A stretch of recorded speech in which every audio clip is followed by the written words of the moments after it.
esta enseñanza se titula así, para los que vais a tomar nota: la excepción está del otro lado.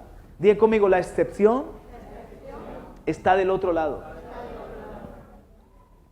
Bueno, voy a orar que el Señor nos ayude a dar esta enseñanza que es de mucha bendición. Padre, gracias por tu palabra. Padre, gracias porque estamos en tu presencia. Tú eres nuestro maestro y tú nos enseñas. Siempre nos traes buen alimento, Señor. Y no solamente comemos nosotros de este pan, sino que hay muchas personas a través de los medios de comunicación que se alimentan juntamente con esta casa. Ten misericordia de mí. Ayúdame a dar este mensaje, esta palabra a mis hermanos, pero es para mí el primero también, Señor. Gracias, Padre, porque tu Espíritu Santo se está moviendo, tu Espíritu Santo está obrando en este momento y nosotros, Señor, nos deleitamos en tu palabra, amamos tu verdad. Señor, todo el día es ella nuestra meditación, es nuestra lámpara y lumbrera, es nuestra guía en el caminar, es la que nos despierta, nos redarguye, nos instruye, nos capacita. Y como hemos dicho antes, usando esa figura de Jonatán, esa palabra es miel que nos revitaliza y nos da fuerzas para seguir adelante en este tiempo tan especial que estamos viviendo. En el nombre de Jesús, la iglesia dice: amén, amén y amén. Bueno, si quiere usted dejar su Biblia abierta en un texto, por ejemplo, en Primera de Timoteo, capítulo 4. Pero yo voy a empezar a enseñar y ya llegaremos en un ratito, llegaremos allí. La excepción está del otro lado. Dile al que está a tu lado: oye, la excepción está del otro lado. Toma, hija, toma. No te confundas, dile. ¿Cómo me vino esta enseñanza para empezar? Les cuento cómo me vino esta enseñanza. Me vino como una ilustración, ¿no? A ver, a veces es como que vamos caminando de una determinada forma.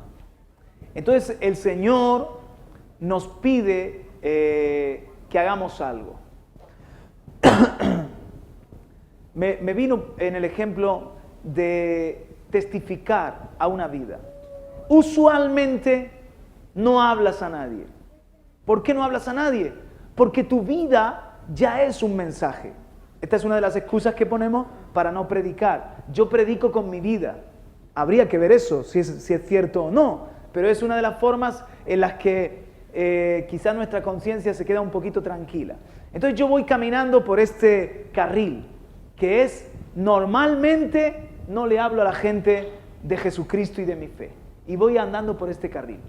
Pero un día, un compañero del trabajo, una vecina, mi vecina Margarita, un primo que me visita, me dice: oye, ¿de verdad que eres diferente a como te conocía? Algo tienes diferente, has cambiado. O te pregunta: ¿y tú por qué no celebras Halloween? O te pone en una situación en donde tú comienzas tímidamente a hablarle del Señor. Normalmente no le hablas a nadie, porque ya predicas con tu vida y porque ya das tu ofrenda en radio y televisión Vida, y ahí se predica, ¿sí o no? Ahí se habla mucho del Señor. Pero surge una situación. ¿Qué pasó?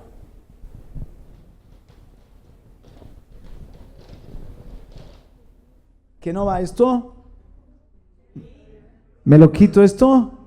Me lo quito, ¿no? Bueno, ayúdanos, Padre. Se nos revela lo técnico, ¿eh? Bueno.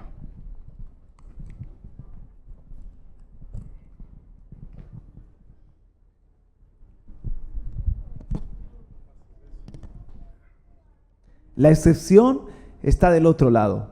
Entonces tú normalmente no le hablas a nadie, Pero ese día, una vez cada 3 meses,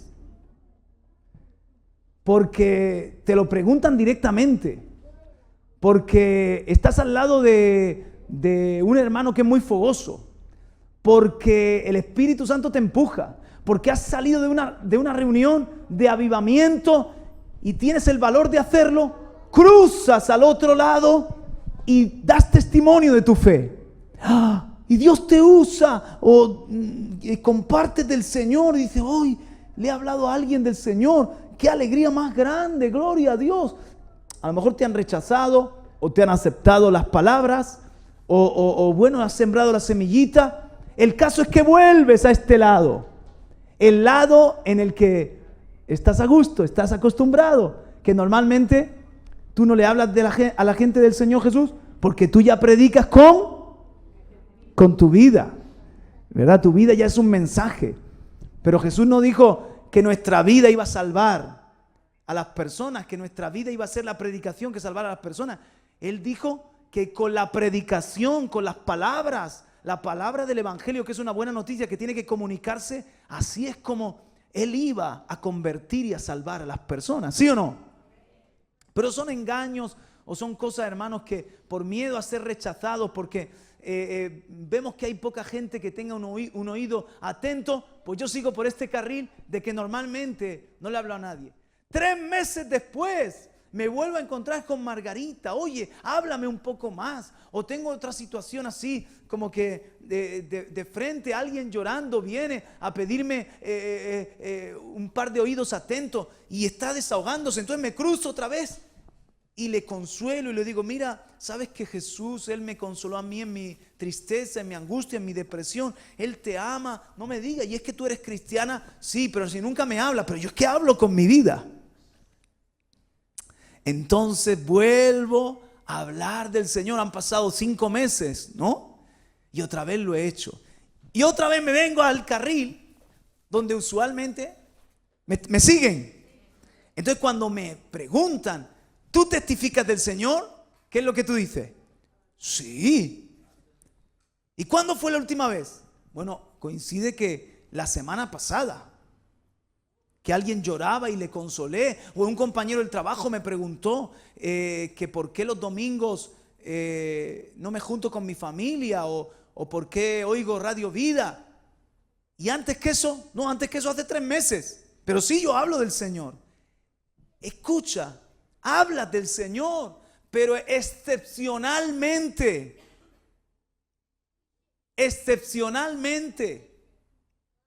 por regla general, no lo estás practicando. No estás siendo un ganador de almas. No estás siendo un evangelista en potencia. Si no puede decir amén, diga ay. Entonces, el mensaje se titula: la excepción está del otro lado. Nosotros deberíamos estar de este lado. ¿A qué me refiero? Que para nosotros predicar el evangelio tendría que ser tan normal como comer o beber.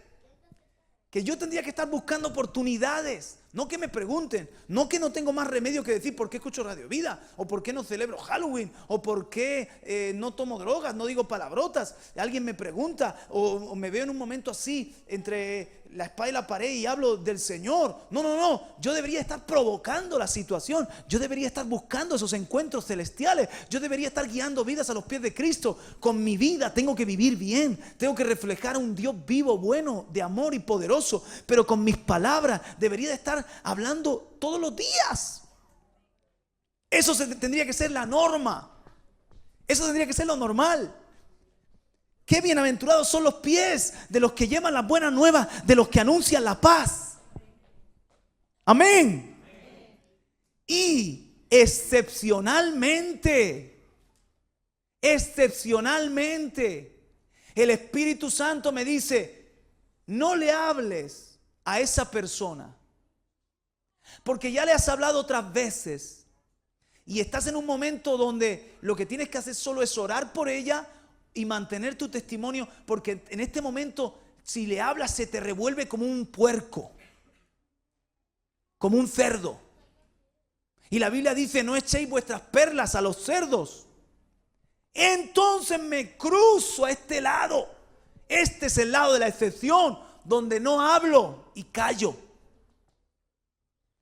Pero la regla es que tú solamente puedes predicar en 2 tiempos y nunca fuera de esos 2 tiempos. ¿No estaría bien? Solamente hay 2 momentos buenos para que tú prediques: a tiempo y fuera de tiempo. O dicho de otra forma, siempre tenemos que dar testimonio, siempre tenemos que hablar del Señor. Las vidas se pierden, no conocen a Jesús. Estamos aquí para darles el mensaje, aleluya. El callar es la excepción. Diga conmigo, la excepción está del otro lado.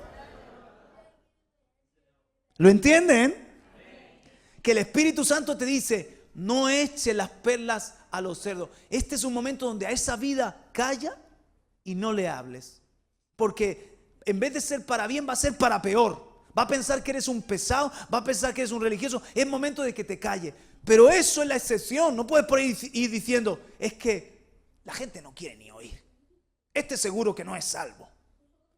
Este seguro que, el Señor dice: no eche las perlas a los cerdos. Ni siquiera les interesa que yo soy cristiano y que soy diferente. Entonces yo no, y te llenas de excusas, te llenas de pretextos. ¿Me siguen? Caemos en un engaño. Hemos hecho de la excepción la norma. Hemos hecho de lo inusual que un cristiano calle el amor de Dios un estilo de vida.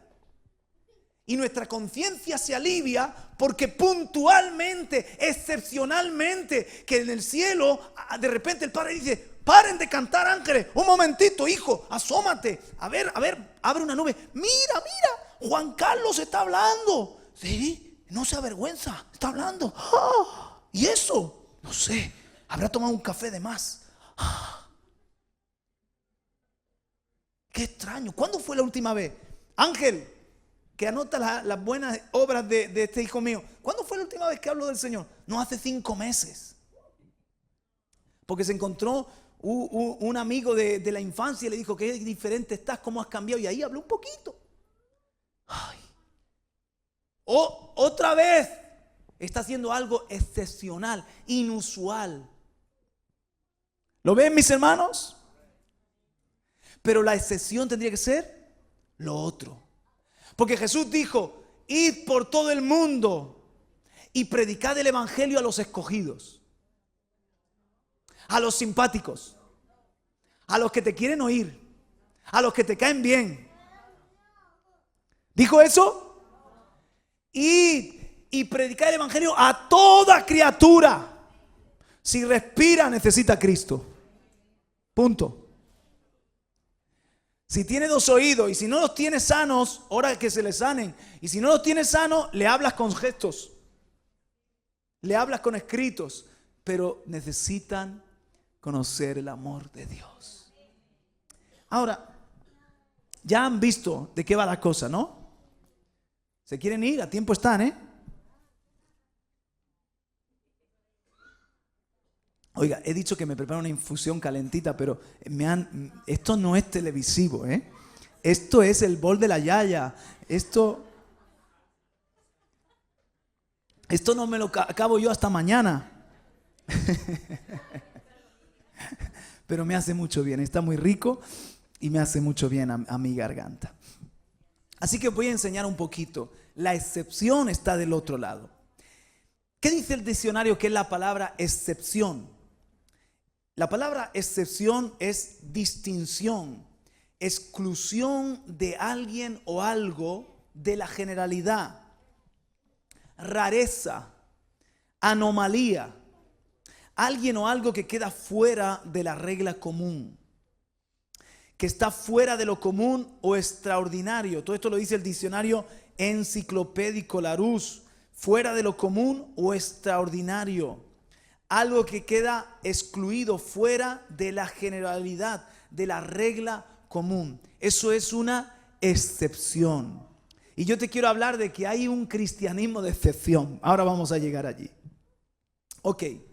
En primer lugar, y si estás anotando, qué bueno que estás anotando porque venimos, entre otras cosas, a aprender de la palabra de Dios. Surge un problema cuando hacemos de la excepción la regla.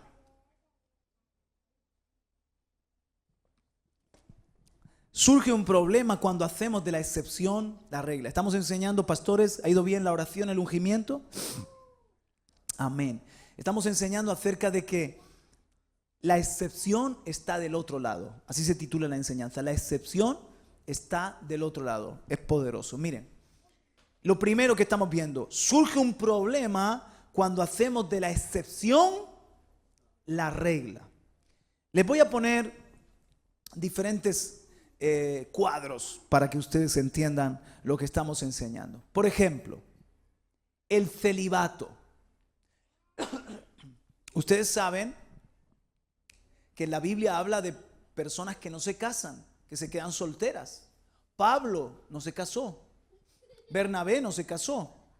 También Jesús mismo habló de que hay eunucos, que nacen eunucos y otros que son hechos eunucos por los hombres o ellos mismos se hacen eunucos. Pablo habla, les voy a leer lo que Pablo dice, pero no lo busque usted. Dice, yo desearía que todos los hombres fueran como yo. No obstante, cada cual ha recibido de Dios su propio don. Uno de una manera y otro de otra. A los solteros y a las viudas digo que es bueno para ellos si se quedan como yo. Pero si carecen de dominio propio, cásense, que mejor es casarse que quemarse.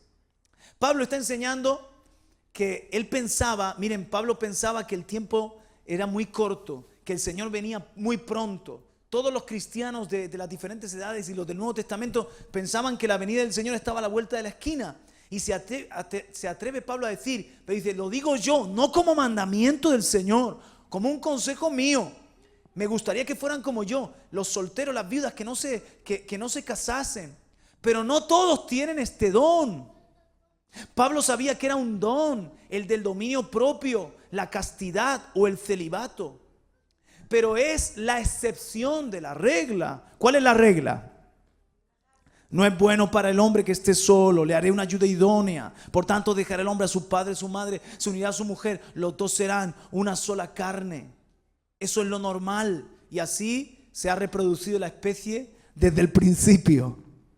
Ahora, en el siglo aproximadamente IV empiezan algunos grupos, ya la iglesia empieza a desviarse y algunos grupos cristianos empiezan a establecer una norma entre los sacerdotes. Ya empieza a haber una diferencia entre los laicos y los sacerdotes. Y establecen una norma entre ciertos monjes, ciertos grupos, de que no se casen. Y poco a poco lo van haciendo más grupos. Hasta que llega el concilio de Letrán I en 1123 y se regula el celibato como algo, una práctica extendida. En el concilio de Trento en 1545 a 1563 se estableció ya de manera definitiva el celibato sacerdotal. ¿Por qué razón? Dicen los eruditos, por dos razones o hasta por tres. En primer lugar, había ya surgido la reforma protestante y la enseñanza era que los siervos de Dios se casen. Por ejemplo, ¿qué dice de los requisitos de los ministros? Maridos de una sola mujer, que gobiernen bien su casa. O sea, los mismos diáconos y los obispos, los ancianos, se les dice que tienen que tener su casa en orden. Pueden ser como Pablo, pueden ser como Bernabé, pueden quedarse como Jesús sin casar y ser célibes. Sí. ¿Es la regla o la excepción? Pero hay un gran peligro, un gran problema cuando de la excepción se hace la regla. Y en el Concilio de Trento ya se hace una norma religiosa. Estamos hablando del siglo XVI. En la Reforma Protestante dicen, dejemos ese mandamiento de hombres y que los pastores o los sacerdotes, los hombres de Dios, se casen correctamente. El mismo Lutero se casó y tuvo hijos, y otros comienzan a abandonar todo lo que no es de la Escritura. Ustedes ven en el Nuevo Testamento matrimonios sirviendo juntos al Señor. Pedro con su mujer servía, los otros apóstoles. Aquí hemos enseñado Aquila, Priscila, un montón de matrimonios que eran pastores o apóstoles, tenían su casa abierta y su vida dedicada para el Señor y se casaban. Entonces en la Reforma hay una vuelta al original. En el Concilio de Trento, para diferenciarse de la Reforma, dicen no, lo que ya hacen algunos grupos y se legisló en el Concilio de Letrán, vamos a hacerlo oficial. Todos los sacerdotes se tienen que quedar sin casar. El apóstol Pablo había ya escrito en profecía, es 1 Timoteo, lo que te pido que leas conmigo, capítulo 4, verso 1. 1 Timoteo, capítulo 4, verso 1. Pero el Espíritu dice claramente que en los últimos tiempos, ¿en dónde? En los últimos tiempos, algunos apostatarán de la fe, prestando atención a espíritus engañadores y a doctrinas de demonios, mediante la hipocresía de mentirosos que tienen cauterizada la conciencia. Mire usted, prohibiendo casarse y mandando abstenerse de alimentos que Dios ha creado para que con acción de gracias participen de ellos los que creen y que han conocido la verdad. Ya Pablo estaba adelantando por revelación del Espíritu que en los últimos tiempos se iba a prohibir el casarse, doctrinas de demonios, que se iban también a prohibir ciertos alimentos cuando Dios le había dicho a Pedro, mata y come, y todo es bueno si se toma con limpia conciencia y queda santificado por la oración y por la palabra, como dice un poquito más adelante. Pero Pablo ya estaba viendo que de la excepción iban a hacer normas, de algo puntual o de algo concreto para vidas específicas, se iba a hacer una imposición religiosa. El caso que les he puesto de Saúl en la batalla, que impidió que comieran. Oye, si tú, Saúl, sientes personalmente no comer nada hasta vengarte de tus enemigos, hazlo tú, pero no lo impongas a los soldados como si fuera un mandamiento de Dios. Eso es lo que hace la religión. Pone mandamientos, restricciones, doctrinas que no son del corazón de Dios, son humanas, y eso trae una esclavitud. Y el hombre casi siempre reacciona yéndose incluso en un extremo aún de más rebeldía. Trae consecuencias nefastas. Ahora, ¿por qué pusieron esa norma? La iglesia está en el siglo XVI. La iglesia está, miren, muy desviada del original. Se ha producido una reforma. En el 1545, en este Concilio de Trento, se establece la norma. Un poquito antes, en el 1414 al 1418, durante el Concilio de Constanza, dicen los historiadores, un siglo aproximadamente antes, que para satisfacer las necesidades sexuales de los obispos habían tenido que contratar 700 mujeres públicas. ¿Cómo estaba la clase sacerdotal? Totalmente depravada, pervertida. Entonces establecieron esa norma porque dijeron, esto es una vergüenza. En un concilio que se juntan los obispos, digamos, los más espirituales de la iglesia, hay que contratar mujeres de la calle para satisfacer las necesidades sexuales de estos hombres. ¿Qué ha pasado? Y entonces establecen ese mandamiento de que ahora que no se casen y así se mantienen en santidad y en castidad. Otro de los problemas era el siguiente: los hijos de los obispos reclamaban la herencia de los padres y pedían las parroquias. Entonces dice la iglesia, como una institución que ya se maneja de forma empresarial, dice, si los sacerdotes, los curas, los obispos no se casan, no tienen hijos, que reclamen la herencia y el patrimonio se queda sin problema dentro de la iglesia.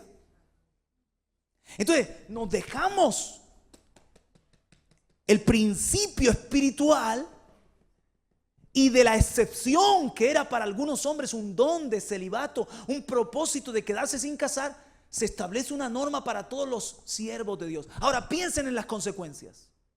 Piensen cuánta gente que ha podido sentir un llamado auténtico, pero no se ha metido en esa forma de servir a Dios por esa restricción. Bueno, gloria a Dios, porque al fin y al cabo no se han dado a una forma religiosa de vida. Piensen, hermanos, cuántas vidas que han sido una doble moral, una doble vida, porque han habido sacerdotes que han estado con monjas en conventos o que han estado teniendo una pareja sin estar oficialmente casados, pero una pareja. ¿Estoy hablando de algo raro? Y ahora piensen en los casos de pederastia.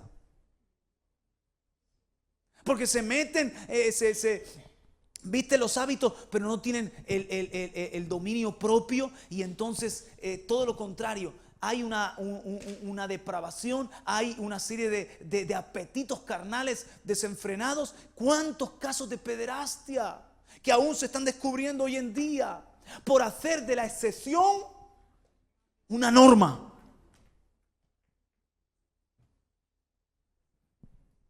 Otro ejemplo. Ustedes saben, les voy a leer lo que dice en Hebreos. No hace falta que usted lo busque para redimir el tiempo.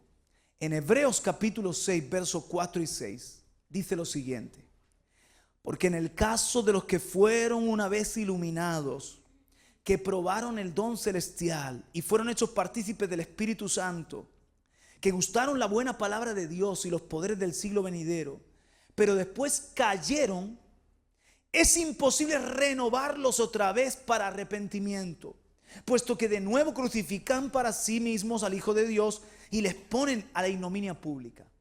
Este es un texto que habla de gente que probó el don celestial, los poderes del siglo venidero, que digamos eran hijos de Dios, pero cayeron en una forma de apostasía, negando a Jesucristo, pisoteando la sangre que un día les había limpiado, ultrajando al Espíritu Santo, dice en otro lugar. Y son como Judas, hijos de perdición, que fueron contados entre los discípulos, pero que luego, como Judas, se vuelven enemigos del Señor. Dice que ya no pueden volver a crucificar para sí al Señor de gloria. Dice en Hebreos 10, 26, 27, porque si continuamos pecando deliberadamente después de haber recibido el conocimiento de la verdad, ya no queda sacrificio alguno por los pecados, sino cierta horrenda expectación de juicio y la furia de un fuego que ha de consumir a los adversarios. Ahora, estamos enseñando el principio de hacer de la excepción la norma. Ustedes saben, con versículos como este, cuántos latigazos se han dado desde el púlpito, cuántas veces se ha enseñado mal sobre la salvación. Se transmite, esto pasa sobre todo en pueblos que tienen una tendencia a rebelarse, digamos, contra Dios y contra lo establecido. Entonces, ¿cuál es la forma de mantener a la gente en santidad? Con miedo. Si tú caes, si tú pecas deliberadamente, ¿sabes lo que va a pasar? Que el Señor te borra del libro de la vida, pierdes la salvación y ya no puedes volver a crucificar a Jesús. Es como que estás despreciando el sacrificio de Jesús. Y yo me he sentado muchas veces con cristianos diciendo: ¿seré salvo? ¿Seré salvo? ¿Habré perdido la salvación? Porque volví a caer en un pecado, porque tuve una etapa de mi vida mala. Ya, mira, y vienen con estos versículos: ya no hay para mí esperanza. Efectivamente, la salvación se puede perder, pero es la excepción. Son Judas, son hijos de perdición. En otros lugares dice que ya estaban, son como vasos que ya están predestinados para eso mismo. Solo Dios sabe los que son. Réprobos les llama la Biblia. Que esa sangre que les lavó, luego se vuelven enemigos de la cruz y la pisotean y pierden la fe. El pecado grave, el pecado imperdonable, el pecado más grave contra el Espíritu Santo es negar a Jesús y el sacrificio que hizo en la cruz y tener en poco su sangre. Porque ¿qué es lo que te perdona de pecado? La sangre de Jesús. Entonces, si dejas de lado a Cristo y niegas a Cristo y niegas su sangre, ¿qué esperanza hay para ti? Es un pecado imperdonable, porque la única fuente de perdón la estás dejando como vil y menospreciada. Ahora, eso pasa con, como digo, personas concretas. Es triste, pero es la excepción. La regla, lo normal y lo general Es que quien ha sido lavado por la sangre de Jesús, y Dios le ha dado un nuevo corazón, y Dios le ha dado una nueva naturaleza, y Dios le ha dado un espíritu, y ha puesto a vivir en él o en ella su Espíritu Santo, no tiene que estar con miedo. Oh, ¿seré salvo? Hoy he vivido bien, mañana quién sabe si perderé mi salvación. No tiene que estar con un miedo a que mi nombre va a ser borrado del libro de la vida. Todo lo contrario, tienes que darle gracias a Dios porque eres salvo. Tienes que vivir con el gozo de la salvación. No tienes que servirle por temor, tienes que servirle por amor. Y también con la conciencia de que un día comparecerás delante del tribunal de Dios y le rendirás cuentas por cómo has administrado. Y eso sí también te tiene que hacer reflexionar cómo vivo, cómo manejo los bienes que Dios me ha dado, mi familia, mis dones, mi tiempo, mi vida, mi cuerpo. Porque un día le voy a rendir cuenta al Señor que me compró de cómo he administrado lo que le pertenecía. Pero tú no tienes que estar. Hay una iglesia religiosa que ha hecho de la excepción la norma y que va enseñando que la salvación se pierde. No estoy aquí haciendo apología de salvo, siempre salvo. Soy salvo y vivo como me da la gana. Porque algunos me cuestionan que sean salvos, que hayan nacido de nuevo. Si tienen ese pensamiento, si te has convertido de verdad, tú no quieres vivir en pecado. Tú tienes una lucha contra el pecado. Pero ¿cuántos cristianos hay que tienen una fase de inmadurez, que tienen debilidad, que tienen una fase de rebeldía? ¿Y qué le vamos a decir? ¿Ya no hay esperanza, ya no hay solución? ¿Ya no puedes volver a crucificar a Cristo para ti? No, vuelve a casa, hermano, eres hijo. Y podríamos seguir hablando de eso, pero no tenemos tiempo. Es el problema cuando hacemos de la excepción la regla. ¿Me están siguiendo, verdad?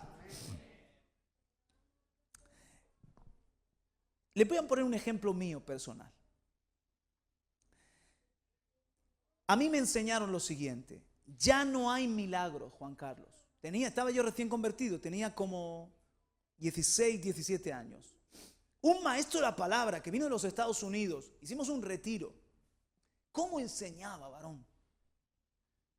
Hermano, ¿cómo enseñaba la palabra? Y yo recuerdo todavía estar escuchando cómo nos explicaba que ya no hay milagros para el tiempo presente. Fue para el siglo I. Porque eran necesarios para que la gente creyera. Pero ahora que tenemos la Biblia, ahora que han pasado tanto tiempo, ahora que sabemos de Jesús y que resucitó, ya no necesitamos de los milagros. Y ya tampoco hay apóstoles. Entonces nos decía, mirad, los milagros se hicieron en el tiempo de los apóstoles. Como los apóstoles cesaron, también han cesado ya los milagros. Y de hecho, nos empezó a leer textos diciéndonos, todos los que hicieron milagros fueron los apóstoles del Cordero. Los que estuvieron con Jesús. Y Pablo, como un pródigo, como uno nacido fuera de tiempo, mejor dicho, también hizo milagros, pero vio cara a cara a Jesús. Se le encontró camino a Damasco. Entonces, los 12 apóstoles sí que hicieron milagros, porque son los apóstoles del Cordero. Después de ellos ya se acabó el tiempo de los milagros. Y eso me enseñaron. Pero alabo a Dios que su palabra es clara. Y no necesitamos complicarnos la vida. Como dicen, maestros tiene la iglesia. Necesitamos maestros que nos interpreten. Yo era un muchachito, pero empecé a leer los Hechos de los Apóstoles y me di cuenta de que lo que me habían enseñado era una mentira religiosa. Me habían enseñado que no había apóstoles después de Pablo, y empecé a ver un montón de apóstoles. Y que le dice Jesús a la iglesia de Éfeso, has probado a los que dicen ser apóstoles y no lo son. Que habla de apóstoles, habla de uno de los dones que son para la iglesia. Empecé a ver a un Felipe que no es apóstol haciendo milagros, a un Esteban que no es apóstol haciendo milagros, a un Ananías poniendo las manos sobre Pablo para que recibiera la vista. Empecé a ver que la promesa era para los que creen, estas señales seguirán a los que creen. Y yo digo, wow, me han enseñado una mentira. Entonces, ¿qué pasa? La excepción debería ser que no haya apóstoles. La excepción. O sea, puede haber un tiempo, digamos, excepcional, donde en un determinado lugar no hay apóstoles. ¿Por qué? Porque la iglesia es inmadura. ¿Por qué? Porque no hay revelación, porque Dios no lo ha hecho. Esa es la excepción. Puede haber un periodo para una nación o un periodo de la historia donde quizás no se ven tantos milagros como en los Hechos. Pero esa es la excepción.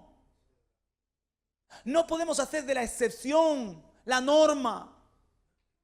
La norma, lo normal de Dios es que hayan apóstoles, profetas, evangelistas, pastores, maestros. Es que haya milagros. Es que haya maravillas, respaldo de Dios. Y no solamente con los que predican o con los que son ministerios o ministros, sino con los que creen y que llevan las buenas nuevas. Porque eso es lo que vemos en la Biblia, porque eso es lo que Jesús prometió. Pero aquí llego al siguiente punto. Y es el siguiente. Cuando hacemos de la excepción una buena excusa. Anótelo ahí. Cuando hacemos de la excepción una buena excusa. ¿A qué me refiero? Bueno, este varón enseñaba bien la palabra. Era un erudito, oiga, se quedaba uno así con la boca abierta. ¿Cuántos hombres de Dios que son sinceros, que enseñan bien, que predican a Cristo, que han dado su vida por esto? Pero en sus ministerios falta poder, en sus ministerios faltan milagros, en sus ministerios o en sus iglesias, grupos denominacionales, faltan profetas, faltan apóstoles.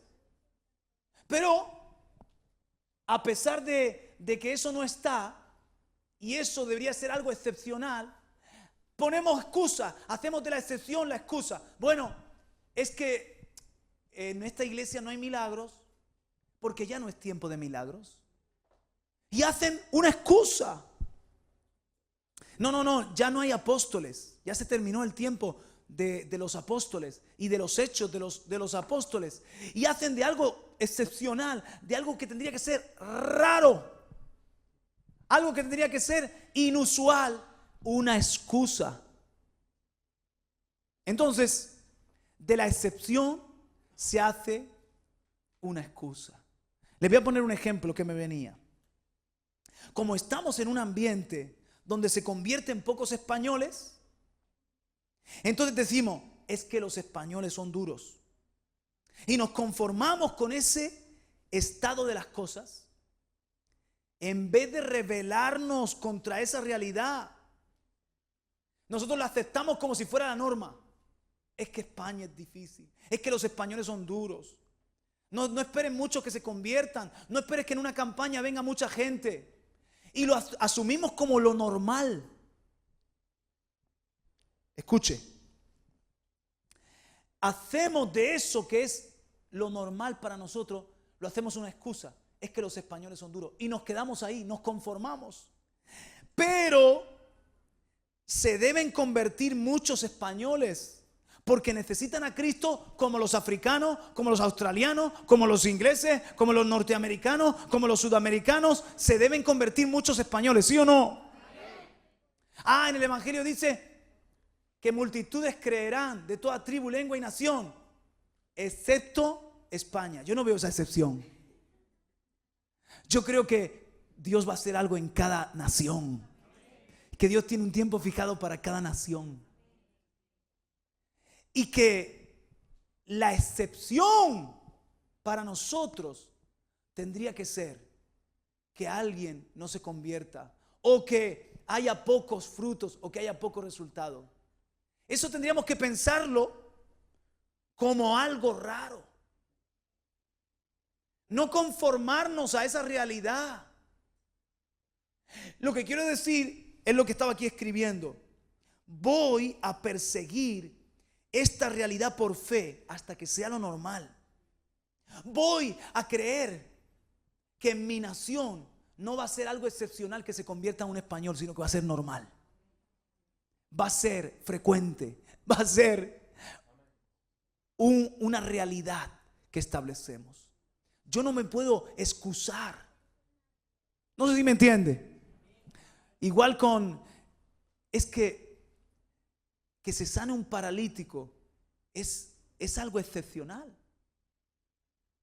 Hay muy pocos paralíticos que se sanan en medio nuestro y lo podemos poner como una excusa. Bueno, es que eso Dios lo hace en África, porque pobrecillos los africanos. No, es que eso Dios lo hace con un super ungido, que es un evangelista, que Dios le usa con ese tipo de dones. Pero la verdad es que si hay un paralítico en medio nuestro, lo normal es que no se sane. Y ponemos excusas. Diga conmigo, hacemos de la excepción una excusa.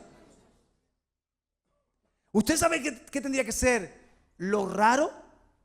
Que un paralítico en medio nuestro no se sane. Tendríamos que decir, ¿y por qué será?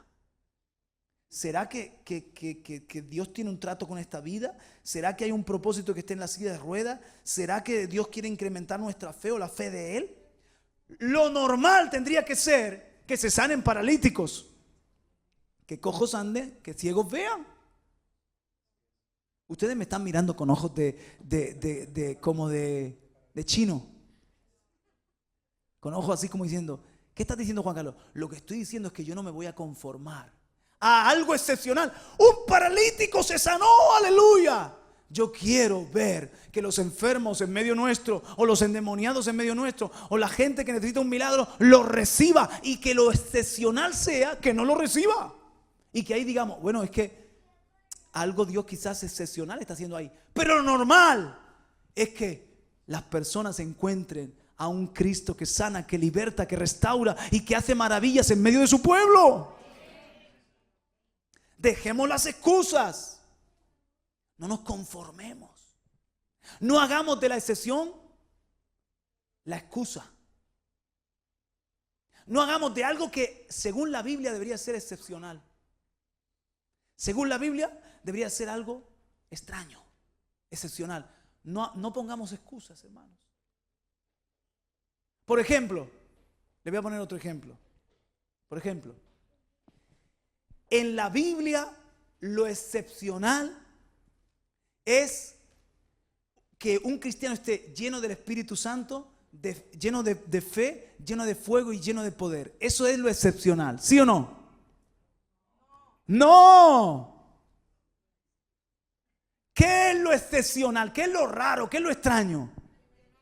Un cristiano flojucho, mediocre, vacío, apagado. ¿Qué es lo que debe ser lo normal? Una iglesia que está llena del Espíritu Santo, que tiene poder de lo alto para ser testigos, que tiene una experiencia de Pentecostés, ¿sí o no? Eso es lo que el Señor vino a establecer. Sin embargo, cuando te pones a mirar bien en las iglesias, pones la lupa, pones ¿me entiendes? El telescopio, le pones el zoom y dices, ¿cuántos, si somos 200 que nos congregamos aquí los domingos, cuántos estamos viviendo una vida de llenura del Espíritu Santo y de poder, de fuego de Dios? Y entonces empieza a sacar aquí adelante los que tienen un estilo de vida de que siguen siendo llenos del Espíritu Santo. ¿Ustedes qué creen que son? ¿La excepción o la norma? Hermanos, seamos realistas. La excepción, porque si no se notaría en medio nuestro. ¿Sí o no? Pero es que eso, entonces viene la excusa. Pero es que eso, Juan Carlos, eso, Dios tendrá que hacer algo. Dios tendrá que traer un avivamiento. Eso era en la Biblia. Eso pasó, leemos la biografía de los grandes cristianos. Ahí Dios hizo un avivamiento. Eso es que es muy difícil. Es que el mundo está, y empiezan las excusas. Olvídate de excusas. Vive tú un avivamiento. No te conformes con eso que tendría que ser para nosotros raro, extraño y excepcional. No te conformes. O ponlo en tu día a día. Diga conmigo, la excepción está del otro lado. Le voy a poner el mismo ejemplo. Hola, soy Juan Carlos. Soy un buen cristiano. Voy los domingos a la iglesia. Amo al Señor. Le alabo de vez en cuando. Leo un poquito de la Biblia y oro. Pero la verdad es que mi vida es lo más de normal, de común. No, estoy acostumbrado a ver a un Dios de poder. Entonces esa es mi vida. Pero el otro día estuve en una vigilia. Y aquí me voy al otro lado. Estuve en una vigilia donde el Señor me sanó. Estuve en un tiempo orando con un hermano y sentí el fuego de Dios. Hablé en lenguas. Sí, normalmente no hablo muchas lenguas, pero he tenido una excepción. Hola, ¿estamos bien? No, la excepción debería ser del otro lado. Hola, soy Juan Carlos. Le creo a Dios, tengo hambre y sed de Dios, quiero ver su gloria en mi vida, quiero más y más del Espíritu Santo. No me conformo con ir a la iglesia los domingos, cantar de vez en cuando, orar o leer un poco la Biblia. Quiero vivir en el fuego del Espíritu Santo, quiero ver el poder de Dios sobrenatural en mi vida, aleluya. Y quiero ir de gloria en gloria, seguir siendo lleno del Espíritu Santo. No quiero depender de los hombres, de los cultos, de las vigilias, de las reuniones de oración. Quiero aprender a vivir en las salas del Espíritu Santo. Eso es mi vida, o debería ser mi vida. La excepción está del otro lado.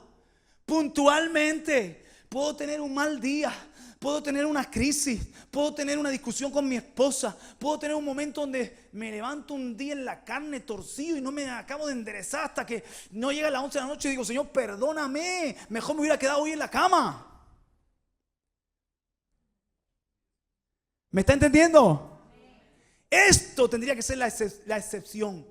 Y la excepción no es que de repente, como algunos cristianos que están pachuchos y de repente se ponen a hacer cualquier cosa y dicen, ¿pero qué le pasa? Pero de repente reniegan contra Dios, vuelven a pecar, mienten, se dan una escapada por ahí. Y dices, Señor, ¿qué pasa con este?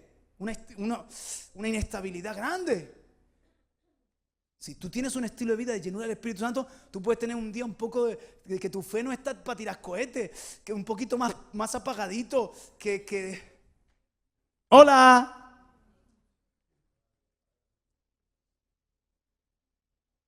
Pregúntate. Entonces, a lo mejor ese día no hablo tanto lenguas como suelo hablar. Ese día, ay Padre, ten misericordia, gracias por la gracia. Esta es la excepción.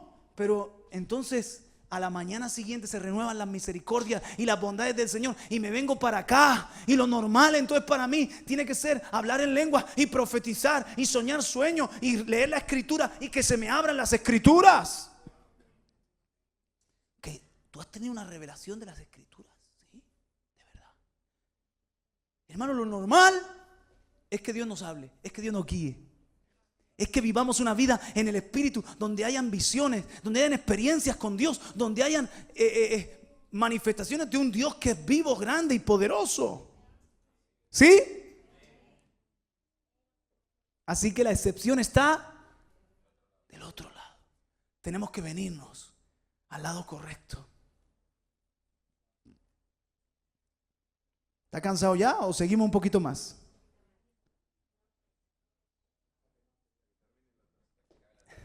Alguien termina la taza. Eso.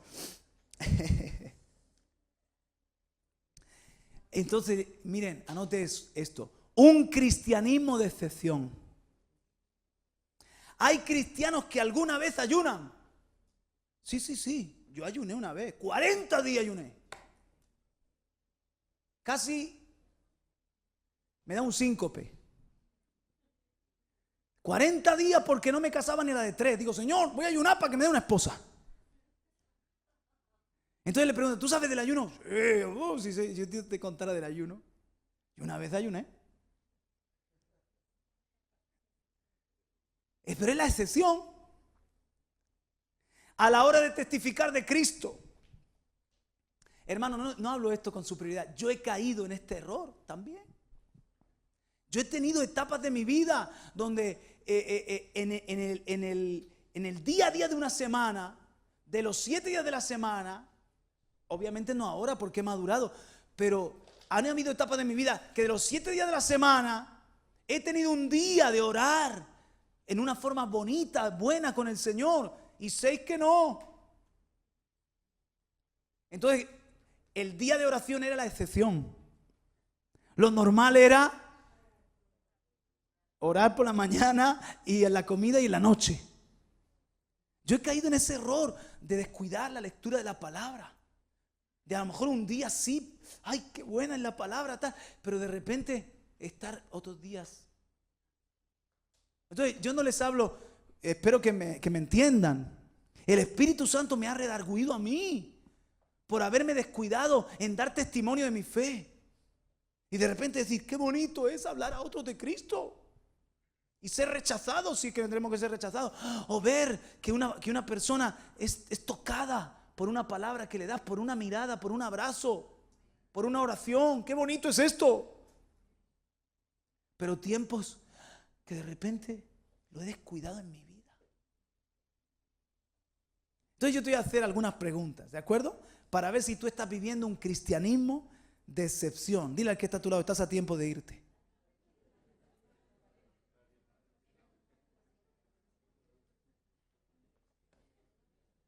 Ok. Algunas ya las he hecho. Me he terminado la taza, así que ya, ya te puedes ir si quieres. Ok, algunas ya las he dicho. ¿Estás viviendo un cristianismo de excepción? Te voy a hacer preguntas. ¿Hablas frecuentemente en lenguas? ¿Profetizas? ¿Te habla y te guía el Espíritu Santo? ¿Te usa Dios para tocar otras vidas?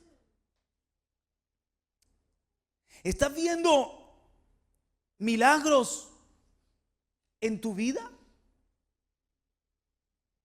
¿En tu semana? ¿Cosas sobrenaturales? ¿Te revela el Espíritu Santo verdades nuevas en su palabra? No me refiero a que en una predicación, cuando tú la lees, ¿tienes hambre y sed de Dios? ¿Sueñas con las maravillas de Dios en tu tierra? Escuche, si la respuesta a estas preguntas es no, entonces no te quepa la menor duda que te has enfriado, que estás estancado, que estás viviendo una religión. Misericordia, Señor, a que despierten los violentos por el reino. Pero si tu respuesta es sí, a veces hablo en lenguas. Oye, hace algún tiempo Dios me habló. Sí, tengo hambre del Señor. Sobre todo cuando estoy pasando un día malo. Sí, a veces Dios me ha usado para tocar a alguien. Si tu respuesta es esa, no le des más vuelta, hermano. Estás viviendo un cristianismo de excepción. Estás viviendo un cristianismo, hermano, donde eso es la excepción. Y te tienes que venir a este lado y que la excepción sea esa. Aplica esto a muchas cosas. Lo normal tendría que ser, debería ser que tú testificaras los milagros de Dios, contaras las experiencias hablándole a personas del Señor, las luchas porque te has levantado y el enemigo te está haciendo frente. Lo normal tendría que ser que tú vinieras diciendo, Dios, tengo una libreta de revelaciones de la palabra, de cosas que me ha hablado a mí el Señor. Lo normal tendría que ser que tu esposo o tus hijos o tus compañeros de trabajo de vez en cuando te vienen chapurreando un lenguaje extraño. ¿Sí o no? Excepcionalmente puede haber un periodo de silencio por alguna razón de la voz del Espíritu. Puede haber un periodo donde estás un poquito más desanimado, pero la excepción está del otro lado. Puede haber un día donde tú dices, hoy no he hablado mucho de ti, Señor, no he testificado a nadie de ti. La excepción tiene que estar del otro lado. ¿De acuerdo, mis hermanos? Bueno, a lo mejor otro día abundamos más en ello, pero déjame terminar con esta pregunta. ¿Estoy del lado de la excepción o estoy del lado de la norma de Dios? ¿Estoy del lado del principio, de la vida de Dios que está en la palabra, o estoy del lado de la excepción? Ponte en pie y vamos a pedirle al Señor que nos ayude a estar en el lado del principio de Dios. Señor, lo que tú ves normal, muchas veces nosotros no lo vemos normal, lo vemos excepcional. Lo que tú ves natural, nosotros lo vemos raro. Lo que tú ves orden, lo que es del gobierno y del reino y del orden, nosotros lo vemos algo complicado, porque estamos acostumbrados a vivir en desorden, porque estamos acostumbrados a vivir haciendo de nuestra capa un sayo. Señor, pero te doy gracias por tu palabra. Aleluya. Lo normal es que ofrendemos, que diezmemos, que ayunemos, que oremos, que estemos llenos del Espíritu, que tú nos puedas usar como quieras, donde quieras. Lo normal es que vivamos en la verdad, amemos tu palabra, tengamos hambre de ti. Lo normal es que no dejemos de congregarnos como algunos tienen por costumbre. Eso han hecho de no congregarse la norma, cuando debería de ser la excepción. Un día no me congrego, no pasa nada. Es una excepción, pero mi costumbre es que no dejo de congregarme con mis hermanos, porque necesito estar con mis hermanos, porque quiero darle gloria y culto a mi Dios. Señor, sácanos de un cristianismo de excepción. Sácanos, Señor, de un carril equivocado y tráenos a la vida tuya, Señor, donde vemos tus victorias, donde vemos tus maravillas, donde vemos a tu Espíritu capitaneando nuestra vida, donde vemos que el cielo no está lejos, sino que está cerca de los que te invocan en la tierra, de los temerosos y de los piadosos. Señor, gracias por esta enseñanza buena y te pedimos perdón. Ante tu palabra, ante el espejo de tu palabra, reconocemos, Señor, nuestro pecado y nuestro error. Ayúdanos, Señor. Ayúdanos, Señor, a transmitir esto a otros. Ay, Señor. Ayúdanos a vivir bien en tu orden y en tu gobierno. Decimos, venga tu reino. Diga conmigo, venga tu reino y hágase tu voluntad, como en el cielo, en la tierra. Que lo normal sea, como dice en los Hechos, y la iglesia caminaba fortalecida, llena del Espíritu Santo, en el gozo de Dios, en el temor de Dios, y más número era añadido a la iglesia. Que eso sea lo normal en España, que lo normal en España sea ver una iglesia que crece y que avanza. Aleluya. Que no sea algo excepcional.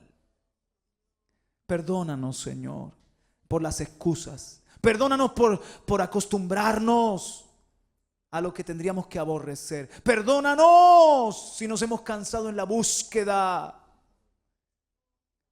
Pero gracias por el ánimo que nos das en tu palabra, Señor. Gracias, Señor. Gracias. De ahora en adelante la excepción va a estar del otro lado. De ahora en adelante vamos a hablar a tiempo y afuera de tiempo. Vamos a cuidar, Señor, todas estas cosas en el nombre de Jesús. Amén y amén. Den un aplauso al Señor. Aleluya. Amén. Amén.